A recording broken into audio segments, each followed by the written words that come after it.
அனைவருக்கும் வணக்கம். வருகின்ற மாதம் இலங்கையிலே உள்ளாட்சி மன்றங்களுக்கான தேர்தல் நடைபெற இருக்கின்றது. அதே போன்று வடக்கு கிழக்கிலும் அந்த தேர்தலிலே தமிழ் கட்சிகள் போட்டியிடுகின்றன. வடக்கு மாகாணத்திலே நாங்கள் பல்வேறு உள்ளூராட்சி மன்றங்களுக்கு தமிழ் மக்கள் கூட்டணியினுடைய மான் சின்னத்திலே தேர்தலுக்காக வேட்புமனுக்களை நாங்கள் தாக்கல் செய்திருந்தோம்.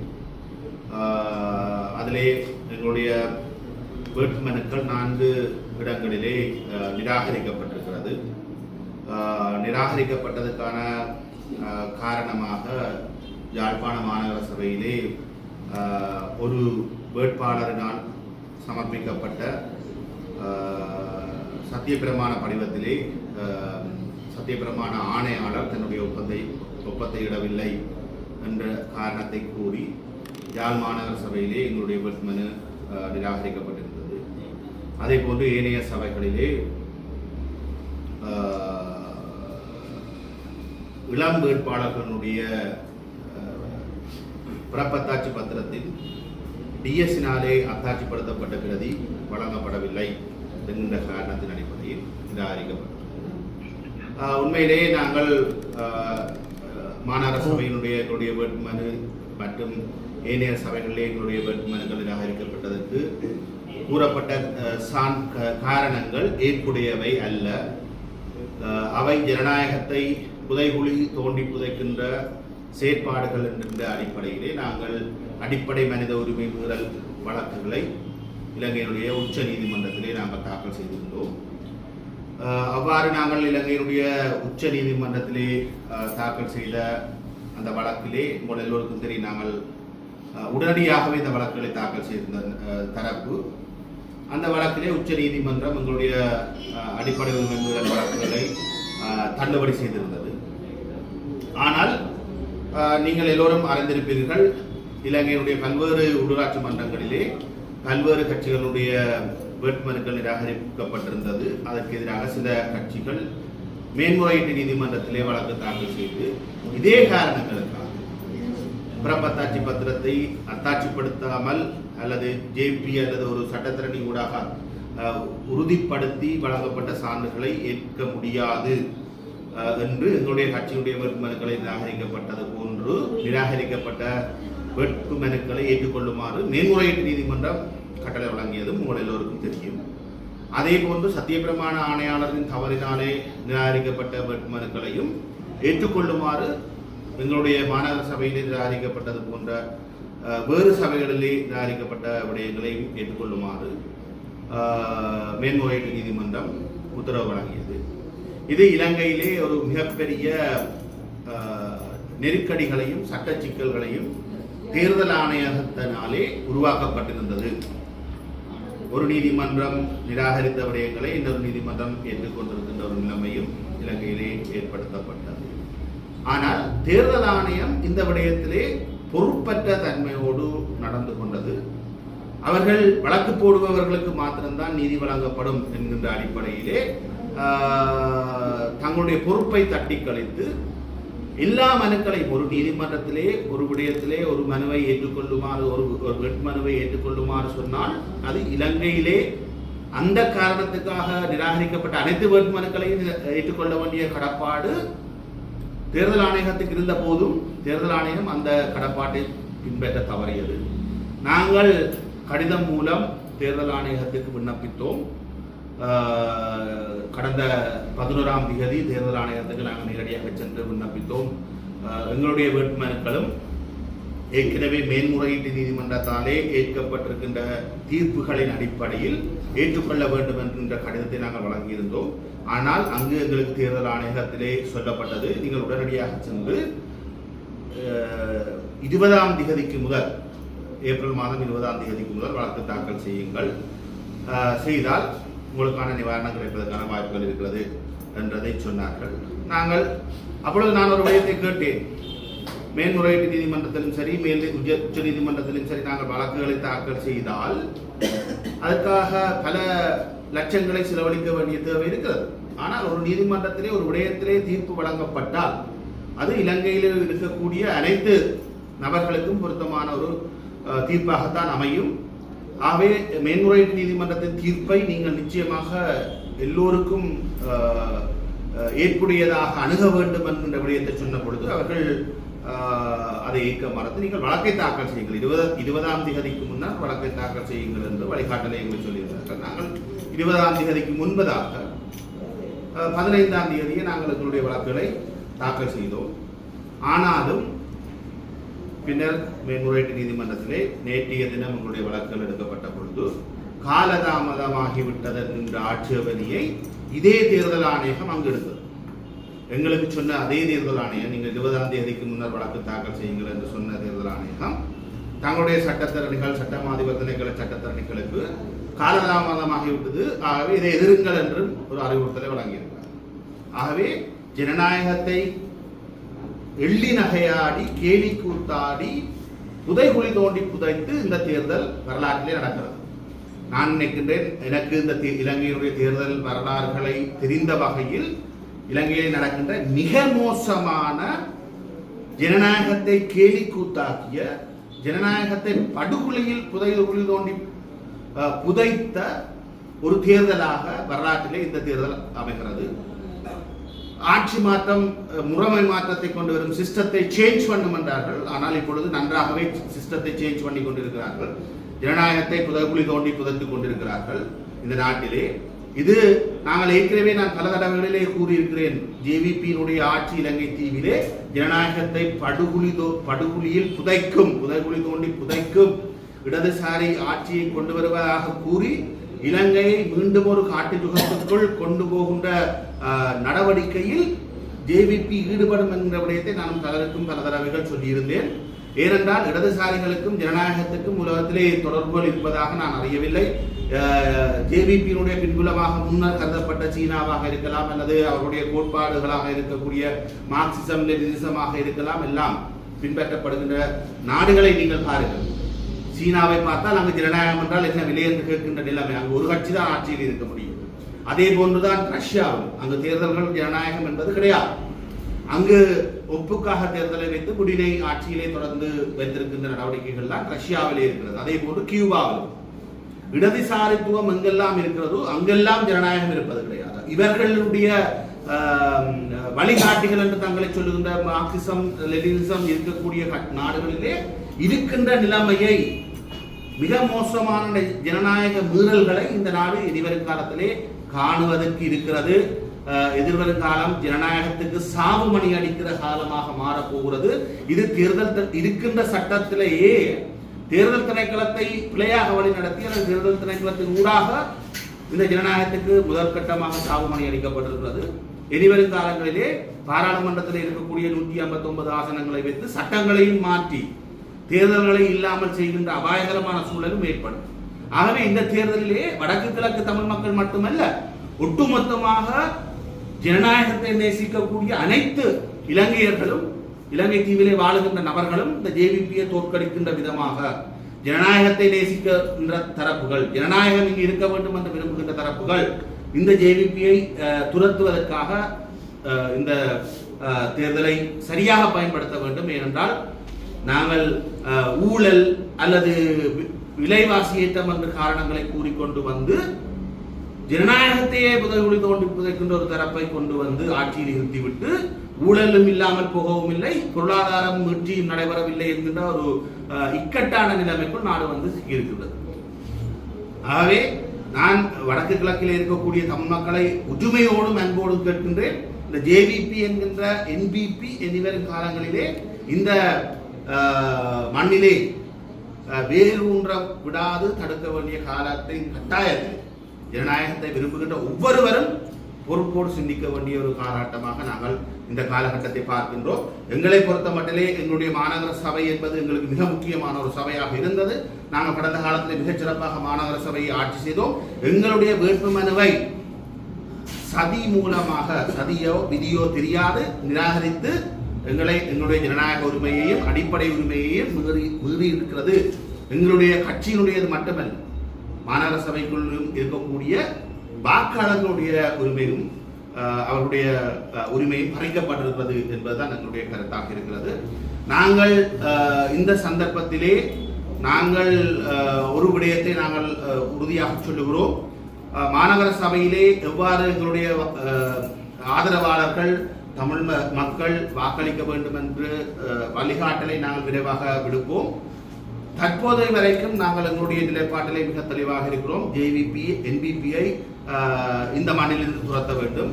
தமிழ் தேசியம் பேசுகின்ற தரப்புகளுக்கு தமிழ் மக்கள் வாக்களிக்க வேண்டும். எங்களுடைய தரப்பு யாழ்ப்பாணத்திலேயும் சரி, வவுனியாவிலும் சரி, மன்னாரிலும் சரி நாங்கள் போட்டியிடுகின்றோம்.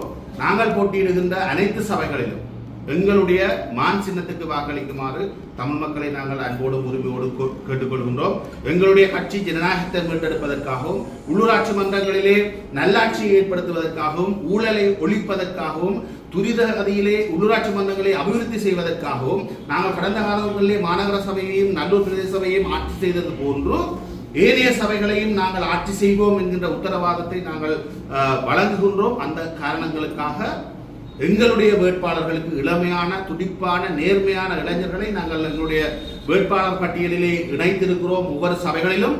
ஆகவே யாழ்ப்பாணத்திலே தமிழ் மக்கள் கூட்டணி மான் சின்னத்திலே போட்டியிடுகின்ற அனைத்து சபைகளிலும் தமிழ் மக்கள் எங்களுக்கு ஏகோபித்த ஆதரவை வழங்க வேண்டும் என்று நாங்கள் அன்போடும் உரிமையோடும் கேட்டுக்கொள்கின்றோம். ஏனென்றால் தமிழ் மக்கள் கூட்டணியை அழித்தொழிக்கின்ற, இல்லாமல் செய்கின்ற சதி நடவடிக்கை நடக்கிறது. அதை நாங்கள் ஒருபோதும் ஏற்றுக்கொள்ளப் போவதில்லை. இந்த சதி நடவடிக்கைகளுக்குள் சிக்குண்டு நாங்கள் துவண்டுவிடப் போவதும் இல்லை. நாங்கள் மிக உறுதியாக சொல்லுகிறோம், நாங்கள் எங்களுக்கு எதிரான தடைகளை உடைத்து நாங்கள் எதிர்வரும் காலங்களிலே சீறி பாய்வதற்காக நாங்கள் தயாராகத்தான் இருக்கின்றோம். எங்களை தடுத்தால் நாங்கள் தலாடி தாண்டி பாய்வோம். அது எங்களுடைய வளமையான பாணி. ஆகவே எங்களை சீண்டி விட்டிருக்கிறார்கள், தமிழ் மக்கள் கூட்டணியினை சீண்டி விட்டிருக்கிறார்கள். நாங்கள் நிச்சயமாக அதற்கான பதிலடியை ஏனைய சபைகளிலே நாங்கள் கொடுப்போம். நாங்கள் ஏனைய சபைகளிலே மிக காத்திரமான ஆட்சியை செய்வதற்கு நாங்கள் தயாராகி கொண்டிருக்கிறோம். குறிப்பாக நல்லூர் பிரதேச சபையை நாங்கள் மீண்டும் கைப்பற்றுவதற்கான முயற்சியிலே நாங்கள் ஈடுபட்டிருக்கிறோம். வலுவாக நாங்கள் நம்புகிறோம் நல்லூர் பிரதேச சபை எங்களுடைய வசம் வெறும் தமிழ் மக்கள் எங்களுக்கான பூரணமான ஒத்துழைப்பை தருவார்கள். அதே போன்று காரநகர் பிரதேச சபையையும் நாங்கள் கைப்பற்றுவதற்கான முழு மூச்சான நடவடிக்கைகளிலே நாங்கள் ஈடுபட்டிருக்கின்றோம். இந்த இரண்டு பிரதேசங்களையும் நாங்கள் ஆட்சி செய்வதற்கு முழுமையாக தயாராகிவிட்டோம். ஏனைய சபைகளையும் நாங்கள் கைப்பற்றுவதற்கான முயற்சியை நாங்கள் முழு வீச்சிலே எடுப்பதற்கு தயாராகி கொண்டிருக்கிறோம். ஆகவே எங்களை பெருவெற்றி அடைய செய்ய வேண்டும் என்று நாங்கள் தமிழ் மக்களிடம் உரிமையோடு வேண்டுகின்றோம். எங்களுடைய தரப்பினுடைய இடிப்பு என்பது இன்று தென்னிலங்கை சக்திகளுக்கு ஆப்பாக அல்லது ஒரு விருப்பமில்லாத அல்லது கசப்பான ஒரு விடயமாக மாறி இருக்கிறது. இதற்கான பதிலடியை தமிழ் மக்கள் உள்ளூராட்சி மன்ற தேர்தலிலே வழங்க வேண்டும் என்று நான் அன்போடும் உரிமையோடும் எங்களுடைய மக்களிடம் நான் கேட்டுக்கொள்கிறேன். மாநகர சபையிலே நாங்கள் செய்த அந்த 2 கால ஆட்சியை ஏனைய உள்ளூராட்சி மன்றங்களுக்கு கூடவும் நாங்கள் செய்வதற்கு தயாராக இருக்கிறோம். எங்களுடைய நேரடி கட்டுப்பாட்டிலும் நேரடி வழிநடத்தலிலும் அனைத்து உள்ளூராட்சி மன்றங்களையும் நாங்கள் வழிநடத்துவதற்கு தயாராக இருக்கின்றோம் என்பதையும் நாங்கள் இந்த சந்தர்ப்பத்திலே தமிழ் மக்களுக்கு நாங்கள் வேண்டுகோளாக சொல்லிக் கொள்கின்றோம்.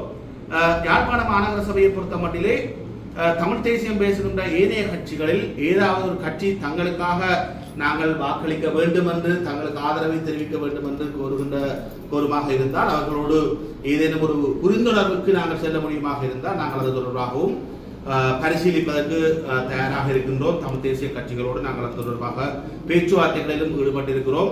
மாநகர சபையிலே ஏதேனும் ஒரு புரிந்துணர்வு உடன்படிக்கையின் அடிப்படையில் நாங்கள் எங்களுடைய ஆதரவை குறித்து ஒரு கட்சிக்கு தெரிவிப்பது தொடர்பாகவும் நாங்கள் பரிசீலித்துக் கொண்டிருக்கிறோம். இல்லாத விடத்து நாங்கள் என்பிபியை தோற்கடிப்பதற்காகவும், தமிழ் தேசியத்தை தூக்கி நிறுத்துவதற்காகவும், ஜனநாயகத்தை பாதுகாப்பதற்காகவும் எங்களுடைய வாக்காளர்களை வாக்களிக்குமாறு நாங்கள் உரிய வழிகாட்டல்களை நாங்கள் அவர்களுக்கு வழங்குவோம். இந்த சந்தர்ப்பத்திலே நாங்கள் இன்னொரு விடயத்தை சொல்ல வேண்டும். எங்களுடைய கட்சியுடைய செயலாளர் நாயகம் திரு சி வி விக்னேஸ்வரன் ஐயா அவர்களை உங்களுக்கு தெரியும். அவர் தன்னுடைய வயதான காலத்திலும் முதுமையான காலத்திலும் இந்த வழக்கு நடவடிக்கைகளை நாங்கள் எடுத்த பொழுது தன்னுடைய பரிபூரணமான ஒத்துழைப்பையும் ஆதரவையும் அவர்களுக்கு நல்கினார், வழிகாட்டல்களையும் நல்கினார். தன்னுடைய இயலாமையில் கூட எந்த நேரமும் எங்களுக்கு இந்த வழக்கு நடவடிக்கைகள் தொடர்பான வழிகாட்டல்களையும் ஆதரவையும் தன்னுடைய நேரடியான பங்கு பெற்றல்களையும் இந்த வழக்கு நடவடிக்கைகளிலே எங்களுக்கு தந்திருந்தார். உண்மையிலேயே நாங்கள் அவருக்கு விக்னேஸ்வரன் ஐயாவுக்கு நாங்கள் நன்றி கடன்பட்டவர்களாக இருக்கின்றோம்.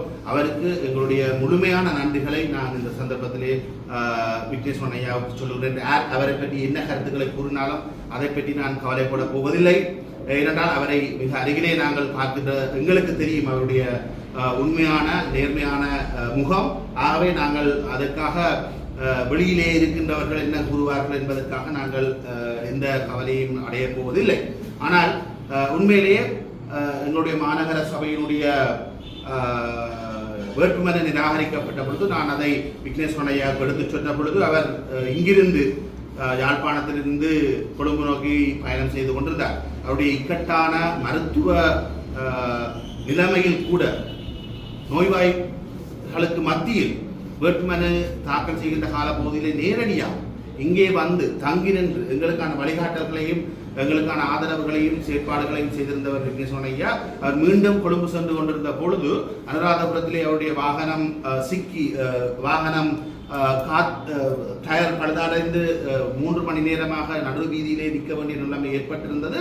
அந்த நிலைமையிலும் கூட உடனடியாக இந்த எங்களுடைய வேட்புமனு நிராகரிப்புக்கு எதிராக சட்ட நடவடிக்கை எடுக்க வேண்டும் என்று அவர்களை வலியுறுத்தி உடனடியாக சட்டத்தரணிகளோடு நேரடியாக அவரே தொடர்பு கொண்டு இந்த வழக்கு நடவடிக்கைகளுக்கான முழுமையான வேலை திட்டங்களையும் அவர் செய்திருந்தார். அதற்காக விக்னேஸ்வரன் ஐயாவுக்கு நாங்கள் எங்களுடைய மனமார்ந்த நன்றிகளை இந்த சந்தர்ப்பத்திலே தெரிவித்துக் கொள்கின்றேன்.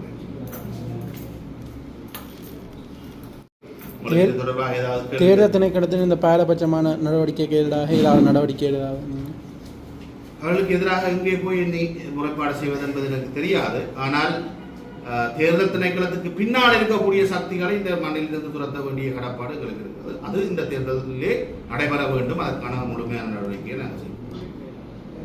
தேர்தல் விதிமுறைகளை மீறி ஆலயங்களில் பிரச்சார கூட்டங்கள் நடைபெற்றது சம்பந்தமாக தேர்தல் விதிமுறைகளை மீறிய வகையில் ஜனாதிபதியினுடைய உரைகள் சில இடங்களில் இடம்பெற்றிருந்தாங்க. பிரச்சாரங்கள் தேர்தல் ஆணைக்குழுடன் முறைப்பாடுகள் செய்யப்படும். இந்த நிலையில் தேர்தல் ஆணைக்குழுக்களின் முறைப்பாடுகளுக்கு எத்தனை நடவடிக்கை திருப்திகரமாக இருந்தது சொல்லி எதிர்பார்க்கிறார். அதான் நான் எங்கே சொன்னேனே, கடந்த காலத்திலே மஹிந்த ராஜபக்ச மிக கொடுமையான ஆட்சியை செய்தார், ஊழலான ஆட்சியை செய்தார், அது இது என்றெல்லாம் சொன்னார்கள். ஆனால் மஹிந்த ராஜபக்ச காலத்திலே நடக்காத ஜனநாயக மீறல்கள், தேர்தல் விதிமுறை மீறல்கள், அநீதிகள் எல்லாம் இந்த ஆட்சியிலே தான். நாங்கள் நேர்மையானவர்கள், ஊழலற்றவர்கள் என்று சொல்லுகின்ற இந்த ஆட்சியில் தான் அரங்கேறிக் கொண்டிருக்கின்ற அவலத்தை நாங்கள் பார்க்கின்றோம். மஹிந்த ராஜபக்சவினுடைய ஆட்சியிலோ அல்லது ரணில் விக்ரமசிங்கனுடைய ஆட்சியிலோ மக்களை அச்சுறுத்தி வாக்குகளை கேட்டது கிடையாது. நீங்கள் எங்களை உள்ளாட்சி மன்றத்துக்கு தெரிவு செய்யாவிட்டால் நாங்கள் உங்களுக்கு நிதி ஒதுக்க மாட்டோம் என்கின்ற அச்சுறுத்தல்களை இவர்களை வெறும் முன்னர் விட்டதாக நாங்கள் அறிந்திருக்கவில்லை.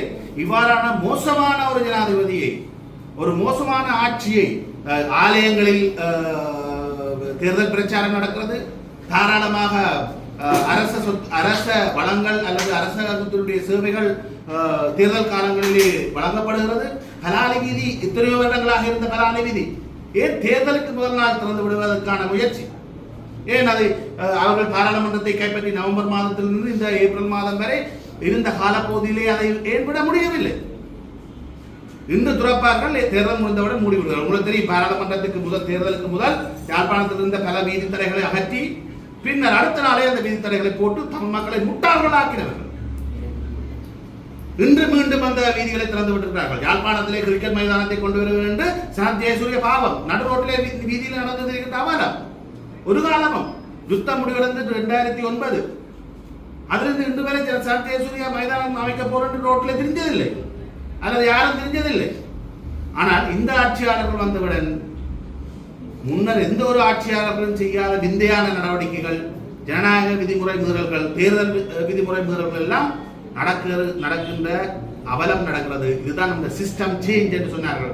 தாங்கள் அந்த முறைமையை மாற்றுவோம் என்று மாற்றிக்கொண்டிருக்கிறார்கள், படுமோசமாக மாற்றிக்கொண்டிருக்கிறார்கள் இந்த எம்பிபியினர். உங்களுக்கு நான் இதில் ஒரு விடயத்தை சொல்ல வேண்டும். மிக போலியான நபர்கள் எல்லாம் இந்த எம்பிபியில் இருக்கிறார். முன்னைய காலங்களிலே நீங்கள் தெரியும், வேறு வேறு கட்சிகளில் இருந்தவர்கள் எல்லாம் இன்று தாங்கள் புனிதர்களாக இன்று என்பிபியுடைய வேட்பாளர்களாக களமிறங்கியிருக்காங்க. நீங்கள் எடுத்து பாருங்கள். சிலருடைய பதிவுகளிலேயே நாங்கள் அதை பார்த்திருக்கிறோம். முன்னர் எந்த கட்சியில் இருந்தவர் இன்றைக்கு எந்த கட்சியில் நிற்கிறார். என்னுடைய கட்சியிலே வேட்பாளராக கடந்த முறை இருந்தவர் இன்று என்பிபிக்குள்ள ஓடி போய் நிற்கிறார். அவர் நிற்கிறது மாத்திரமில்லை, எங்களுடைய கட்சியினுடைய ஒரு பேரிலே ஒரு முகநூலை வைத்துக் கொண்டு என்னுடைய படத்தையும் போட்டு அவர் கூட்டமைப்புக்கு தமிழக கட்சிக்கு வாக்களிக்க கூடாது என்று சொல்லி அனுரகுமார் அவருடைய திசாநாயகவனுடைய செய்திகளை அந்த முகநூலிலே பகிர்ந்து கொண்டிருந்தார். இவர்கள் தான் இன்று என்பிபியினுடைய வேட்பாளர்கள். அவரை நான் எச்சரித்தேன், என்னுடைய புகைப்படத்தையும் பாவித்து என்னுடைய கட்சியினுடைய பெயரையும் நீங்கள் பாவித்து உங்களுடைய ஜேவிபியினுடைய வளர்ச்சிக்காக திருட்டுத்தனமான வேலைகளை செய்தால் மிக மோசமான நடவடிக்கைகளை நான் எடுப்பதற்கு தள்ளப்படுவேன் என்கின்ற விடயத்தை நான் அவருக்கு ஆணித்தரமாக சொன்னதற்கு பிறகு அவர் நிறுத்தியதாக சொல்லி இருக்கிறார். நான் சொல்ல வருவது என்னவென்றால், ஜேவிபியினுடைய தந்திரோபாயங்களை பாருங்கள், ஜேவிபியில் இருக்கக்கூடிய நபர்களை பாருங்கள், எவ்வளவு மோசமானவர்கள், எவ்வளவு மோசமான தந்திரோபாயங்களை ஜேவிபி பயன்படுத்தி தங்களை புனிதர்களாக காட்டி தமிழ் மக்களை ஏமாற்றுகின்ற நடவடிக்கையிலே அவர் மீண்டும் ஈடுபடுவதற்கான முயற்சிகளில் ஈடுபட்டுக் கொண்டிருக்கிறார்கள். பிரதேச சபையில் தங்களுடைய முதல்நிலை வேட்பாளர் முன்னாள் தவிசாளர் கணேச பிள்ளை பாலச்சந்திரன் பிரதேச சபையினுடைய செயலாளர் அலுவலக மீது தேசிய மக்கள் சக்திக்கு ஆதரவாக தெரிவிக்கப்பட்டுள்ளது. நிச்சயமா நான் அந்த முகநூல் பதிவை நான் பார்த்திருக்கிறேன். அவர் சொல்லியிருக்கார், இது இப்போதைய அரசாங்கத்தினுடைய ஒரு வேலை திட்டம், இதுக்கு முன்னாள் தவிசாளருக்கும் தொடர்பில்லை என்று ஒரு தேர்தல் பிரச்சாரத்தை அவர் செய்திருக்கிறார். நான் அதை பார்த்து இது மிக மோசமான வன்முறை, தேர்தல் விதிமுறை மீறல். நிச்சயமாக அவருக்கு எதிரான முறைப்பாடுகளை நாங்கள் பதிவு செய்திருக்கின்றோம். ஆனால் எங்களுக்கு தெரிந்தானே படமை போல இதுக்கு எதுவும் நடவடிக்கை எடுக்கப்படாது. மக்கள் தான் இதுக்கான நடவடிக்கையை, பதிலை, தண்டனையை கொடுக்க வேண்டும், கொடுப்பார். அந்த நம்பிக்கை எங்களுக்கு. இதேவேளை சட்டவிரோத மணல் அகழ்வு தொடர்பிலே பாராளுமன்ற உறுப்பினர் இளங்குமரன் உட்பட கடற்றொழில் அமைச்சர் அதை பேசிக் கொண்டிருக்கிறார்கள். நம்மில் காரைநகர் பிரதேச சபையினுடைய ஒரு வேட்பாளர் மணல் கடத்தலில் ஈடுபடுவதற்கு கைது செய்யப்பட்டுள்ளதாக தகவல் வெளியாகியுள்ளது. அதான் நான் கொஞ்சம் முதல் சொன்னேன், உள்ள திருடர்கள் முழுவதும், ஊழல்வாதிகள் முழுவதும் ஒன்று புகுந்திருக்கின்ற இடம் என்பிபி தான். மணல் கொள்ளையர்களாக இருக்கலாம், அல்லது எங்களுடைய கட்சியிலிருந்து பாய்ந்து ஓடி போய் எங்களுடைய கட்சியை திட்டத்தனமாக எங்களுடைய கட்சியினுடைய பெயரை பயன்படுத்தி முகநூலிலே பதிவிடுகின்றவர்களாக இருக்கலாம். இப்படியான நபர்கள் தான் இந்த என்பிபிக்குள் இருக்கிறார். அவர்கள் தான் முறைமையை மாற்றப் போகிறார்கள், அவர்கள் தான் இந்த நாட்டை ஊழலற்றதாக மாற்றப் போகிறார்கள். இதுதான் இந்த அவலம். இந்த அவலத்திலிருந்து இந்த மண்ணை காப்பாற்ற வேண்டும். நாங்கள் இதுவரை காலம் உரிமைக்காக போராடியேன், அதுக்காக பெரும் பெரும் தியாகங்களை செய்தேன். ஆனால் இன்று உரிமைக்காக போராடுகின்ற அதே நேரம் நாங்கள் ஜனநாயகத்துக்காகவும் போராட வேண்டிய இக்கட்டான நிலைமைக்குள் தள்ளப்பட்டிருக்கிறோம். அந்த ஜனநாயகத்துக்கான போராட்டத்தை நாங்கள் சேர்த்து செய்ய வேண்டிய நபர்களாக, ஒரு இனமாக நாங்கள் இன்று இக்கட்டான நிலைமையிலே நாங்கள் நிற்கின்றோம். தமிழ் தேசிய மக்கள் முன்னணி அண்மை காலமாக எல்லா கட்சிகளோடையும் கூட்டு பேச்சுவார்த்தையில் பலரை சந்தித்து கூட்டு சேர்க்கிறாங்க. நீங்கள் ஏற்கனவே முன்னர் அந்த கட்சியில் பயணித்த வகையில் உங்களோட இதுவும் சேர்வதற்கான பேச்சுவார்த்தைகள் இல்லை கதை அவ்வாறு எந்த பேச்சுவார்த்தையும். ஆனால் நாங்கள் முரண்பட்டதுக்கான காரணங்களும் அதுதான். எல்லாரையும் திட்டிக் கொண்டு எல்லாரையும் இப்போ நீங்கள் பார்த்தீங்கன்னா இப்போ அவர்களோடு கூட்டு சேர்ந்திருக்கிற அத்தனை நபர்களும் மிக மோசமாக திட்டப்பட்ட நபர்கள், மிக மோசமாக விமர்சிக்கப்பட்ட நபர்கள். அவர்களை நீங்கள் அவ்வாறு விமர்சிக்காதீர்கள், நாங்கள் இணைந்து பயணிக்க வேண்டும், நீங்கள் தலைமைத்துவத்தை எடுங்கள் என்று சொன்ன காரணத்துக்காகத்தான் நான் வெளியிலே அகற்றப்பட்டேன். அவர்கள் அகற்றியதற்காக சொன்ன விந்தியான காரணத்தில் ஒன்றை நான் உங்களுக்கு சொல்லுவேன். 2019 ஆண்டு ஜனாதிபதி தேர்தல் காலத்திலே பஸ்டியான் விடுதியிலே, பிரைட்டின் விடுதியிலே ஒரு கூட்டம் நடைபெற்றுக் கொண்டது, பல்கலைக்கழக மாணவர்களுடைய கூட்டம். அந்த கூட்டத்திலே அனைத்து கட்சிகளும் கூடியிருந்தன. அதிலே தான் தமிழ் தேசிய மக்கள் முன்னணி அன்று வெளியேறி இருந்தது, கூட்டு முயற்சியிலிருந்து வெளியேறி இருந்தது, உங்களுக்கு எல்லோருக்கும் தெரிந்திருக்கு. அதிலே என்னுடன் ஸ்ரீகாந்தா ஐயா கதைத்து விட்டார், அதனாலே மணிமன்னன் துரோகம் செய்து விட்டார் என்பதுதான் கேந்திரகுமாரனுடைய ஒரு குற்றச்சாட்டாக இருந்தது. ஸ்ரீகாந்தா ஐயா அதிலே என்னோட கதைத்தது தான் பிள்ளை என்று அவர்கள் எல்லாரும் கூட்டாக இருக்கிறதை பார்க்கின்ற பொழுது மகிழ்ச்சியாக இருக்கிறது. இந்த மனமாற்றம் ஆட்சி மாற்றத்தோடு முடிவடைய கூடாது தான் அந்த கேந்திரகுமார் கேட்கின்றது. தயவு செய்து இதை நீங்கள் ஆட்சி மாற்றத்துக்கான உத்தியாக பயன்படுத்தக்கூடாது. பேருந்து வேறு ஆக்கள் உங்களுடைய ஆக்கள் வந்தோடனே நீங்கள் விட்டுட்டு எல்லாரையும் கலைச்சி போட்டு பேருந்து திருப்பி துரோகி என்று சொல்லி பட்டம் போட்டுக்கொண்டு பதாயப்படுத்திக் கொண்டு இருக்க வேண்டாம். தயவு செய்து தமிழ் தேசியத்தை சிதைக்க வேண்டாம். இதற்காகத்தான் நான் உங்களோடு இருந்து போராடினோம், உங்களுக்கு உள்ளாக இருந்து போராடினோம் என்பதை நான் அவருக்கு முன்னு சொல்றேன். இப்போ பொது வழியிலே சொல்றேன். ஆகவே அவர் அது இப்பொழுது செய்கின்ற நடவடிக்கை சரியான நடவடிக்கை. அதில் எல்லோரையும் அரவணைக்கும், எல்லோரோடும் அவர் இணைந்து பயணிக்க தயாராக வேண்டும். ஒரு சில இயலாதவர்களை அரவணைத்துக் கொண்டு போவதாகத்தான் இப்பொழுது இருக்கிற காட்சிகள் தெரிகிறது. ஆனால் இந்த இயலாதவர்களையும் அரவணையுங்கள், இயலக்கூடியவர்களையும் அரவணையுங்கள். எல்லோருடன் இணைந்து தமிழ் தேசியத்தை வெல்வதற்காக போராடும், நேர்மையாக போராடும். தமிழ் மக்கள் கூட்டணியினுடைய மாநகர சபை வேட்புமனு நிராகரிக்கப்பட்டிருக்கிற நிலையில் தமிழ் மக்கள் கூட்டணியில் ஒரு பிரதான ஒரு தலைமைத்துவவாதியாக தங்களை பார்க்கப்படுகிறது. இந்த நிலையில் அடுத்த கட்ட அரசியல் கூட எப்படி இருக்க போது, அடுத்த என்ன சட்டத்தரணி விஸ்வலிங்கம் மணிகண்டன் அடுத்த கட்ட நகர்வு? எங்களுடைய அடுத்த கட்ட நகர்வு இப்பொழுது குறுகிய கால நகர்வு. நாங்கள் போட்டியிடுகின்ற அனைத்து உள்ளாட்சி மன்றங்களிலும் வெற்றியை பெற்றுக் கொள்வதற்கான அதிதீவிர முயற்சிகளை நாங்கள் ஈடுபட போகின்றோம். அதிலே பல சபைகளை நாங்கள் கைப்பற்றி ஆட்சி அமைப்பதற்கான முயற்சியிலையும் நாங்கள் ஈடுபட போகின்றோம். அந்த வகையிலே இப்பொழுது எங்களுடைய முழு கவனமும் எங்களுடைய வேட்புமனுக்கள் அங்கீகரிக்கப்பட்டிருக்கின்ற உள்ளூராட்சி மன்றங்களில் ஒரு மிக பிரகாசமான வெற்றியை நாங்கள் பெற்றுக்கொள்வதுதான் எங்களுடைய முழுமையான கவனமாக இருக்கிறது. அடுத்த மாகாண சபை தேர்தல் வருவதற்கு முன்பாக நாங்கள் எங்களுடைய கட்சியை மறுசீரமைத்து எல்லா இடங்களிலும் மாகாண சபை தேர்தலில் போட்டியிடுவதற்கான வடக்கு கிழக்கு முழுவதும் மாகாண சபையில் போட்டியிடுவதற்கான தயார்படுத்தல்களை நாங்கள் எடுக்கிறோம். தமிழ் மக்கள் கூட்டணியின் சட்டத்தரணி விஸ்வலிங்கம் மணிவண்ணன் ஊடக சந்திப்பு யாழ்ப்பாணத்தில் இன்றைய தினம் இடம்பெற்றது.